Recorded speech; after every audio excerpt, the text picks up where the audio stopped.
आज नाश्त्यामध्ये मस्त असे आलूचे पराठे केले होते आणि मीच्या डब्याला पण तेच दिलं. तर आजकाल आहे ना, मी खूप नवीन नवीन वेगवेगळ्या प्रकारचे पराठे ट्राय करते सकाळी नाश्त्यासाठी आणि खायला पण खूप भारी वाटतं बरं का.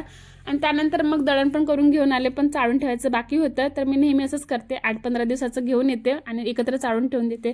कारण की रोज चाळायचं म्हटलं ना तर भांड्यांवरती वगैरे खूप अशी धूळ उडते ना, म्हणून. आणि त्यानंतर मग किचनच्या कामाला लागली होती. तर हे डबे वगैरे भरपूर दिवस झाले, 15-20 दिवस झाले की मी आवरलेच नव्हते. तर खूप त्यांना धूळ लागल्यासारखी झाली होती, ते पण मग पुसून घेतलं. तसं तर आम्ही आता हे घर सोडून जाणार आहोत, जास्त दिवस नाही इथं. म्हणजे समजून घ्या हा महिन्याची एंडिंगपर्यंत.